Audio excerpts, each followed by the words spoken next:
in order to grow my business, I have to meet as many people as possible. And I discovered that is like that Zig Ziglar quote: the more people I help, the more successful I can be. And to me, success means helping people. So it's just kind of like this circular thing.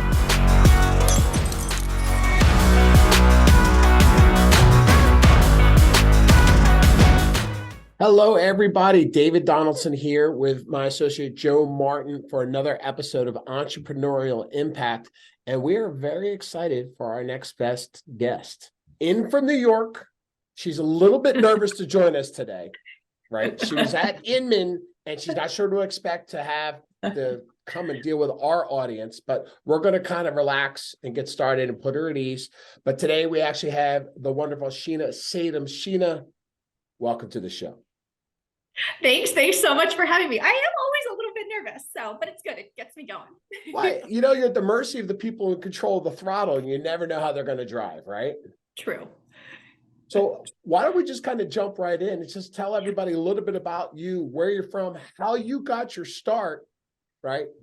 And how did you get to where you are today? What moved you to be the powerhouse that you are now? Well, thank you so much. So I will definitely say it wasn't, I think like a lot of people sort of fell into it. The quick way of talking about it, I guess, is I grew up in the military. That comes up later. But I grew up in the military, so moved all around the country, moved overseas. I moved back to the States when I was 14 years old. And, everywhere we went when we were in the military, my mom would set up shop with some kind of volunteer effort. So if she learned, say, that the troops were having trouble managing their bank accounts, she would set up shop and help them. She would teach them how to budget. So everywhere we went, my mom was like volunteer of the year. Back then, it was very hard for a spouse of a military member to keep a job because you were just moving all the time, every 6 months, every year, every 2 years. So she kept herself busy in that way. So that was a really good, demonstration of kind of how to live for me. And when I graduated from college, I got my degree in political science, moved with my husband, who was in the Air Force, to a few various stations, came back here to the DC area, worked in nonprofit, lost my job at my nonprofit the same week that I finished my master's in national security policy, and I had $47,000 in student loan debt, and said I better figure something out. So my husband suggested real estate. So well, why not? It's cash just falls out of trees. It's an easy profession. You could certainly jump right into that, right? Well, first, yeah, it's so easy. Everyone thinks that. Yeah. Yeah. Well, thank you for your familiar service, right? Traveling around, being a spouse, being a family, that's all important things. And I will tell you, obviously we're in DC, so we see a lot of that. It's an incredibly common thread for a lot of successful realtors, right? To have that in their background, whether it came from the family side, either as a spouse or a personal experience. How did that set the table for you? Yeah, I think kind of like being a server at restaurants, like I think serving with the military is very similar. There's a lot of sacrifice. There's a lot of that service mentality, that feeling of responsibility toward people in our community. It really, I didn't have a plan for how I was going to build a business. I think when these opportunities show up, like they say, just jump on them. And what happened was I'd been in the business for about 4 years, and I was invited to an event, a women's empowerment event in Baltimore, which is about an hour north of me. And it was being put on by an old high school friend of mine and her husband, who is from Cameroon, Africa. And they told me that they had been serving the homeless for about 6 years. They were bringing food to them, clothing, that sort of thing. And their next intention was to bring a shower truck to the homeless in Baltimore. At that time, it was very difficult to find a safe, clean place with toiletries to shower for the homeless. And not even homeless. What I learned once we got the shower truck kicked off was there are people that just can't afford basic toiletries. It's like either I'm going to buy toiletries or medicine, or I'm going to buy food today. So they would come to take a shower there, because the only way that you get the toiletries is if you took a shower. So people would come, people who were housed would take a shower. But they had this plan. And I said, my business is taking off, so I'd love to be a part of this. Over 3.5 years, we became the largest investor in this shower truck for the homeless. And then the shower truck was built. And we were able to rally people not only to help bring that to life, but also to keep it going. So the first day that the shower chart opened was in August. And you guys know in this area, August is very hot and sticky. And so we were down there volunteering, and I noticed that people were going into the showers and coming back out in the same clothing. And I just thought, sometimes I shower twice a day, and these people are putting on the same underwear they've been wearing for 4 weeks after they've showered. And I thought, we're not really recognized dignity here. So what we did was we started to ask our sphere, our network, to see if they could help out, if they could send us brand new underwear and clothing and shoes. And so that really became a way for us to grow our network of people, show them that we were really focused on giving back to the community, and made a difference. So that's where a lot of it spawned from. Now we're just always looking for human beings to give value to. It doesn't have to be about who's looking to buy or sell. Eventually, hopefully they'll reach out to you. But really, if we're just looking for people to buy and sell, you have limitless opportunity.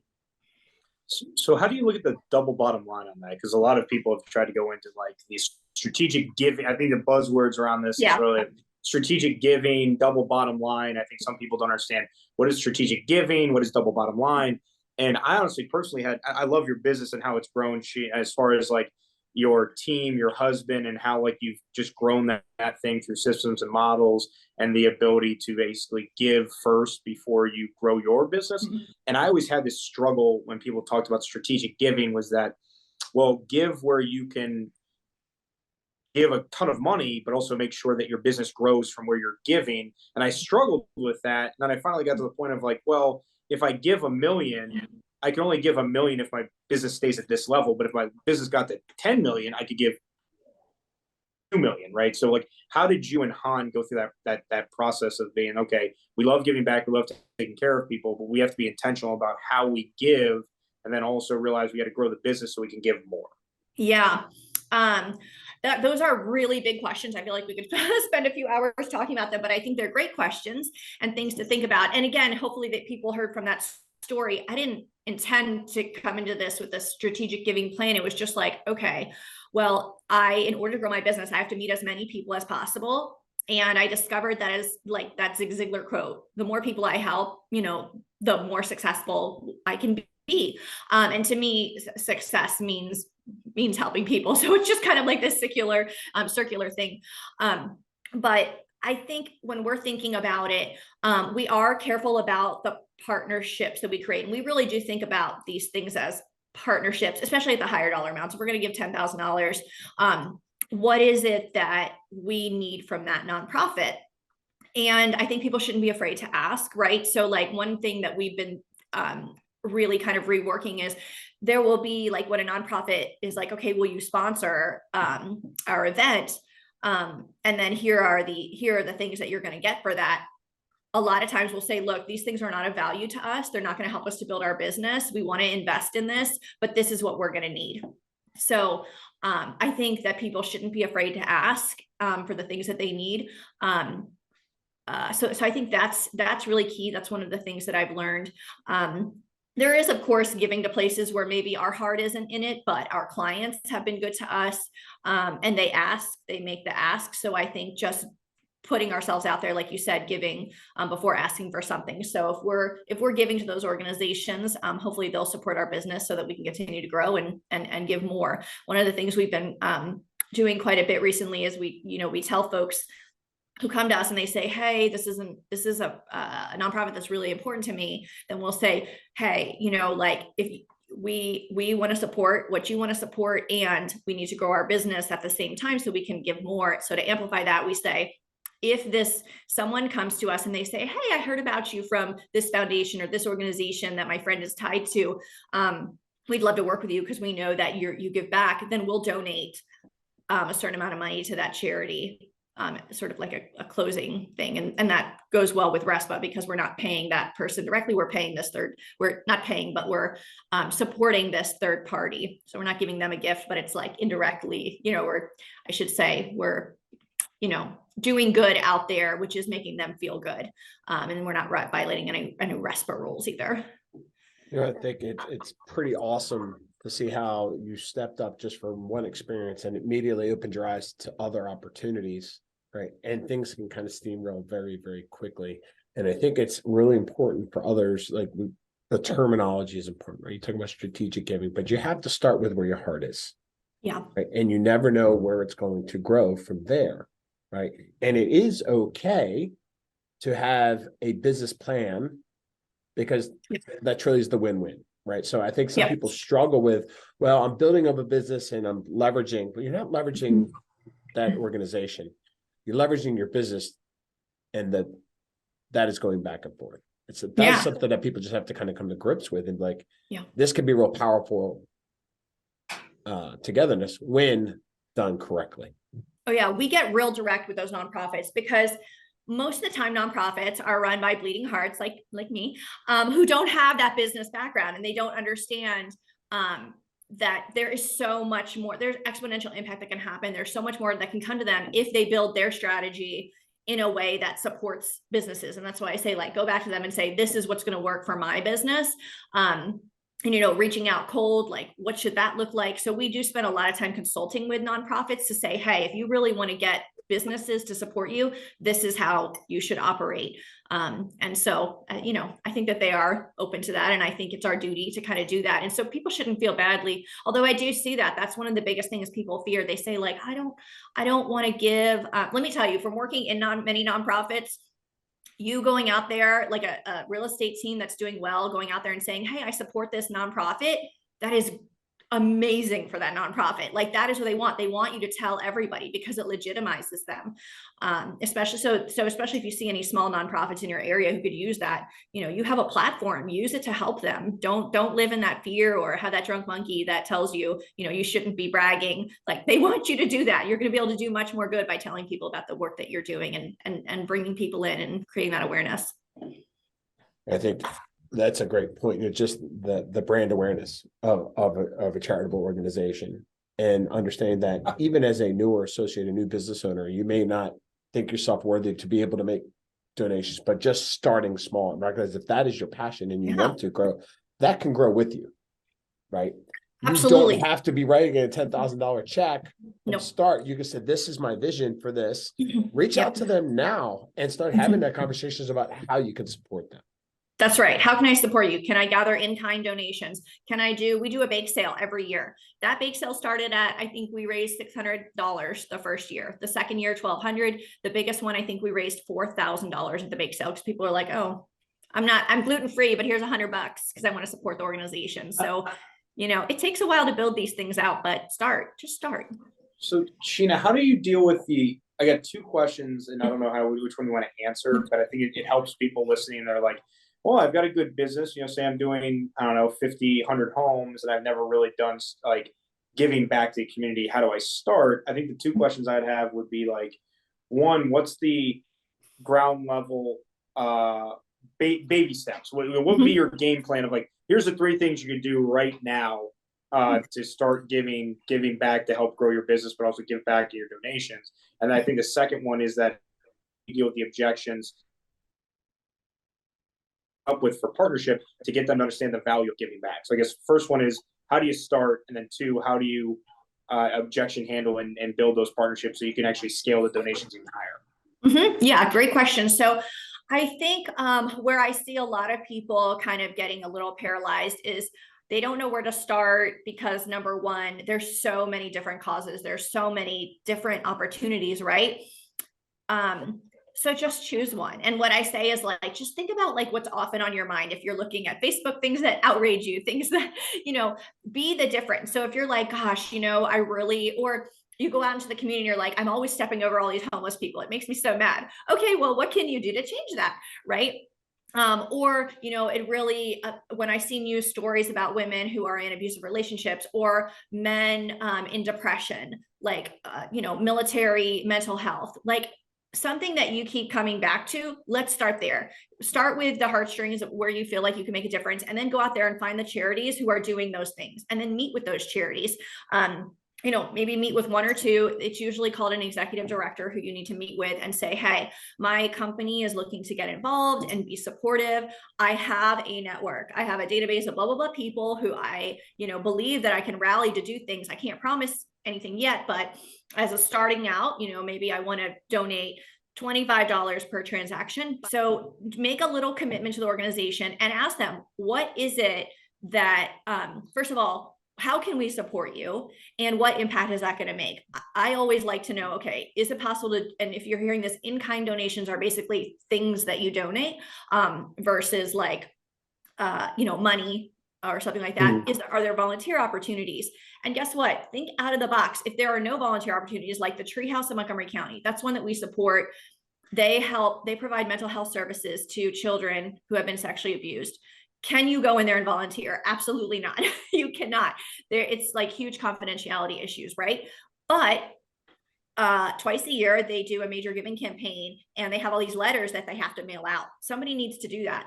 So we will bring together the community to mail those letters, right? To fold them up, put them in the envelope. So there's always opportunity. You may have to show them what you can do. But those are some ways. That's sort of where I would start. And think about all those different things that you can do, right? Like, is it giving per transaction? And then maybe, and then there's maybe bringing volunteers together to do something, and then collecting in-kind donations. You can do reverse Popeyes. So you'll be able to meet a lot of people and you can use all your social media resources to kind of get the word out there about that. So that's kind of how I would maybe step into it.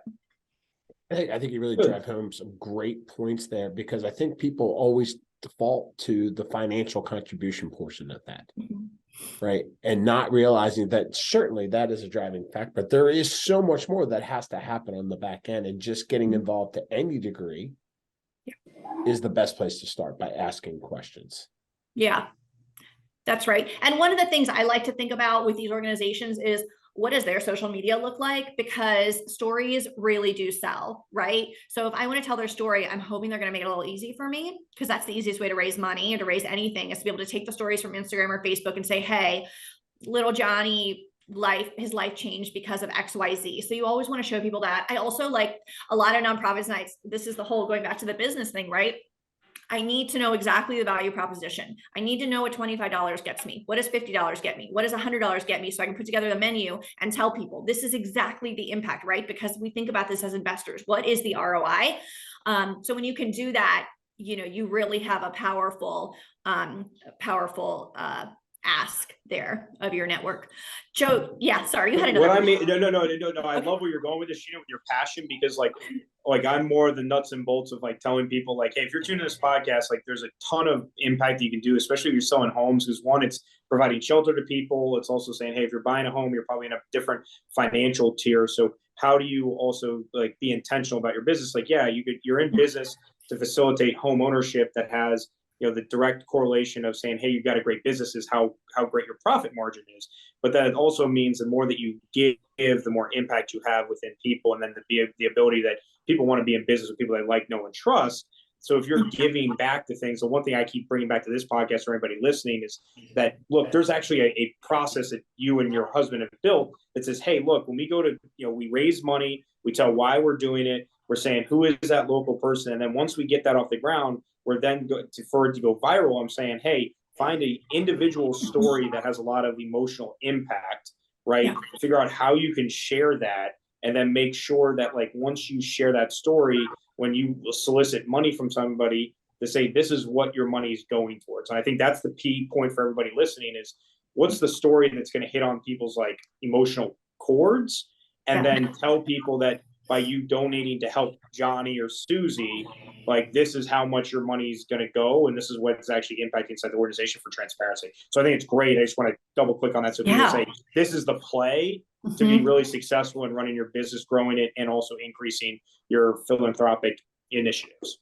You know what you just outlined, I think, a very purposeful versus entrepreneurial, which we were entrepreneurial at first. So it took time to grow this, but yes, there's a process to it. Think about what you want to do some of those things, tell the story, do some of those things, do a little more, tell the story. You have to tell people what you're doing. Do not be afraid to do that. It will inspire. And that's probably for a whole nother podcast but I have plenty of stories of past clients who reach out and they're like, I did this because of what you guys are doing. And it's like the most unbelievable things. But I think that's really, really powerful and important. A few other ways that people can sort of like, they tell us to throw events, right? And they tell us that we need to, stay in touch with our past clients. So how can you use generosity to do that? I'll tell you guys this fun story. Oh God, I hope I'm not jinxing myself. Okay. So by March, we'll have donated. I'm just hoping I get approval. I think we will. By March, we'll have donated $500,000 to charity. And I was racking my brain for like, what can we do to celebrate this? And like, can we throw a party? Can we do this? Can we do that? But like, I want to do it within the spirit and culture of what this is all about. So do we do a giving day? I don't know. So what we decided was I've reached out to Beacon House, a nonprofit where we donate about $20,000 a year. They help kids in Northeast DC who are very impoverished, like single mom households making $12,000 a year. And in the city, that's crazy. So these kids are getting after school tutoring and athletics in this safe environment in an Edgewood neighborhood of Northeast DC. It's been around for about 3 decades now. And basically what we're going to do to celebrate, I've asked them, so I think they're going to give us approval. We're going to take all 50 kids from Beacon House and we're going to take them to Six Flags for the day. We're going to pay for everything. So we'll film it. We'll tell everybody, so they can see how you can get involved and like make a difference in a kid's life. And I know that's like fun. That's not like, okay, but it does show that the community cares and we love them. And going on adventures like that is something our kids are so used to doing. So to be able to bring that to somebody else, I think is pretty special. So, these are the things that we can do. That's going to cost us, I don't know, $2,000 to $4,000. We'll probably get one of our vendor partners, definitely get vendor partners. You don't get in the door of my business without guaranteeing money to charity. Like if you're not giving money to charity, you're not working with us. No we don't need more coffee. So anyway, lots of ideas. Bring all the K-cups, right? Yes. That's actually awesome. But what's really great is to watch you tell your story. You've just routed off through, in the last 20 minutes, probably 10 different organizations. So we're going to need a complete list, right, to go through, right? And you started doing this when? 2014? Yeah, I would say somewhere around there. Yeah. So in 7 years, right, you've been able to establish these relationships, I'm going to say north of 10. Yeah, I don't even know what the total number. How many organizations do you guys contribute to now? I mean, it's probably somewhere around 20 to 25 to 30. There are some that get a lot more, right? Like we're building a school in Kenya. So that little nonprofit gets a lot more money because they need it. But smaller organizations, like they wouldn't know what to do with $10,000. So, right. But look what that has done, like suddenly then quickly, right? Or quickly then suddenly. I always twist those two around. Yeah. You're better. 25 organizations are more benefiting over what you guys are doing just because you started something small. Yeah. With that being said, I could see that in itself obviously is a business all in itself, that arm of your business.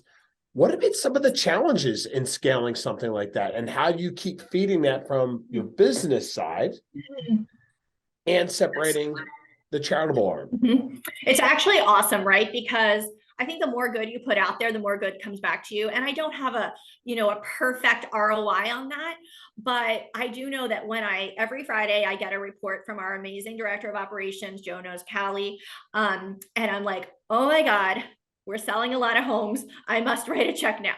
So I just like when things are too good, that like triggers me. I mean, we have a plan at the beginning of the year what we're going to do, but sure. I'm just like, okay, that's a good reminder. Sorry, your question was I said the challenges of like I could see you being completely all in on the charitable organization and almost forget about the funding arm, which is real estate. So the way I see it is kind of like when you go to our website, you don't go and like, oh, let me click here and there's the charity stuff. It's like a side thing. It's tangential. It is woven into everything we do. So if you go to our website, it's like, we are a real estate team. We are unique. And here are all the things that we invest in to make the world a better place. So it isn't everything that we do. So even like I noticed in October, a lot of lenders, a lot of title companies were laying off like half their people. And then I started to hear real estate agents and real estate teams laying off a bunch of people. And I said, knock on wood, we're not doing that. I'm going to put my head down and figure out every single way that we can grow as an organization. And I go back to, hey, we've been investing in local organizations. And so we just are doing more of that. So for instance, a good example is, I had one of our people come to me and say, hey, I could really use some more hours. And, other teams are cutting back. And I'm like, okay, we're going to get you more hours. I just reached out to her again today. I got 2 more projects for you. And mostly they are centered around giving back to the community and charity. So I'll give you a couple examples of that.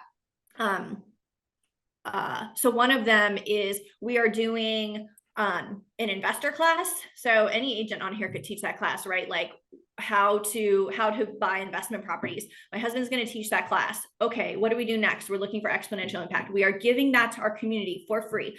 150 people have signed up for that. What do we do next? I'm creating a whole drip campaign. We're going to keep giving them information, and hopefully that will help us to sell a few more homes or get referrals. And this way we can, and the person who's going to actually implement that drip campaign is now getting more hours, and they're helping to feed the business to get us more business, right? Because they're going to be implementing that. Another example, we have nonprofits who are like, really struggling with social media or struggling with income statements or something like that. We have people on our team, admins who are experts at these kind of things. They're experts at Facebook. They're experts at, follow up or that kind of thing. So we will pro bono out our admin with their permission. We pay them. So basically we're paying our staff to help some of these nonprofits. And obviously like those people are super grateful for it and they are putting our name out there. So it's just, I think, just really leaning into every thing that our business can do. Do we have, the physical capability to go pick things up for folks? Do we have the ability to teach them things? Whatever we can lean into for our community, for these charities, we will. And we just know that the business will keep coming. I think to wrap this one up, what I think has been really great is just to listen, Sheena. I know we've had a lot of like funny jokes and things throughout our working relationship, but to actually hear you really just lean into how much excitement and passion you get for giving back to the community. And I think what I just want everybody listening to hear is that business is only fulfilling when it actually drives on a passion or a purpose that you have in your life. And if you're just selling homes to make a crap ton of money, like you're going to see numbers in a bank account and it's going to have no purpose. You're not going to feel fulfilled. Like you're just like, okay, there's always a bigger number I can put in my bank account. Yeah. And I think what you've done, intentionality, like, and what's cool is you being vulnerable about saying, hey, at the beginning, I just wanted to give back because it made me feel good. And it made me feel like I was actually a human being. I was like taking care of society and at least leaving the world in a better place than what I came into. And through the just trial and error, you found a process and a system that then was scalable, that then also allowed you to grow your business. But the real reason you grow your business is that you can give back even more money to these causes that mean something to you. So everybody listening on like Sheena's journey and what she's sharing here is that like she defined with Han, her husband, like what they actually gave a crap about and what they were passionate about. And they used the business as a vehicle to drive on that passion and purpose. And that's what's actually happening here. And because she's been able to give back and impact people's lives, the momentum you've created on your sales side is something you probably didn't even dream about back in 2014. But I think that's what everyone needs to hear here is like, be entrepreneurial, get into purposeful, but be very clear about like what you're trying to impact. Because if you don't have a direction on like what you're trying to give and impact, like you're not going to see it come to fruition. And I just want to give you a lot of kudos, Sheena. I know I don't say this enough. I'm sure you don't get it. There's like sitting back and watching what you've developed and built is really inspiring. And I think a lot of other people's like, how great could this world be if there was like 15, 20 agents in every brokerage that said, hey, I'm going to find these awesome like philanthropic efforts. Not only is like I'm going to give back to community, but I'm also going to see my business grow. And I'm actually going to be a better business owner about impacting people because I went on that journey. So kudos to you. And I just think anybody listening, like they need to hear that because that's actually what you're doing. Oh, well, thank you. Thank you for believing in us. And you've always been supportive. So thank you. Well, Dave, thanks for facilitating the main of this. Sheena, thank you for the time on Entrepreneurial Impact this week. And thanks to everybody tuning in. If you haven't followed us on Apple or Spotify, give it a follow. And I promise you're going to get more content next week. But once again, thanks, Sheena, for all you do. Thank you. And if anyone wants coaching around this, I have a new group coaching program. It's only $99 a month. So you can learn more there. I love that. We'll make sure that we share that. Thanks. Below. Thanks, guys. Appreciate you so much. See y'all.